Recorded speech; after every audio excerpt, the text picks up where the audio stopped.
Saludos, buenas y sean bienvenidos a mi canal de Review. Bueno, en el video de hoy hablaremos de Linux, todo lo que tiene que ver con la historia, desarrollo y la ayuda que ha causado Linux en otros sistemas operativos.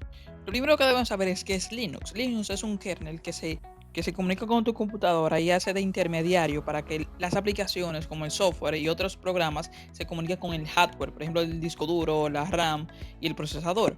Algo que va a destacar es que Linux y GNU Linux, que hablaremos más adelante, nacieron con la necesidad de crear un sistema totalmente libre y gratis que cualquier persona podría modificar y agregar cosas que para ese entonces era muy complicado o casi nulo. ¿Por qué? Porque había un sistema MC2 que no te permitía, en pocas palabras, Microsoft no te permitía nada. ¿Por qué? Porque aparte de ser caro, no te permitía modificar ni agregar ningún tipo de cosa que no estuviera bajo su supervisión.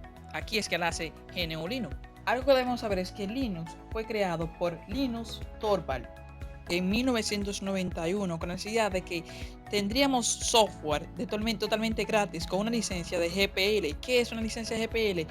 Es una licencia que se le da a los software libres con las simples y módicas cláusulas de que puedes descargar, modificar, agregar sin lucrarte económicamente. Eso está basado en Linux. Esa es la filosofía de este. Pero 20 años de que Linux existiera, había un movimiento que se llama GNU, un sistema o un movimiento auspiciado por la Fundación de Sistema Libre, totalmente gratis. Ese gran movimiento ofrecía sistemas, programas totalmente gratis. Sí, hay programadores que dan sus sistemas, sus programas totalmente gratis. ¿Para qué? Para ego y para formar parte de algo grande. Por ejemplo, Linux o GNU Linux. A ese gran movimiento le faltaba un motor. Sí, aquí es que entra Linux. Algo que va a destacar es que detrás de Linux hay muchos programadores que te ofrecen sus códigos totalmente gratis. Sí, totalmente gratis, como anteriormente lo dije. Pero ¿qué pasa con eso? Puede haber una comunidad muy grande detrás de un sistema o detrás de un movimiento y al otro día no haber nada. Pero con Linux es muy poco probable que pase eso, que la comunidad desaparezca, pero sí hay programadores o librerías que paran. ¿Por qué? Porque hay programadores que siguen. ¿Por qué? Porque no les pagan. Eso lo hacen totalmente gratis, por solo permanecer o formar parte de ese gran movimiento. Ahora ya sabiendo que que es Linux y GNU Linux, se preguntarían por qué Linux no es tan popular como debería. Bueno, como ya lo sabemos, es un kernel. Ese se queda por debajo en el sistema, entre el sistema y el hardware.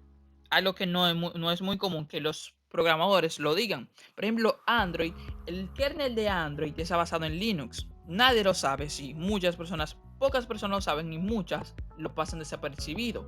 Por otro lado, el 60% de los software de los servidores está basado en GNU Linux, esa alianza de 1991 para formar ese gran movimiento de un sistema libre que cualquier persona con poca o mucha experiencia de programación pueda modificar, agregar o engrandar ese gran movimiento.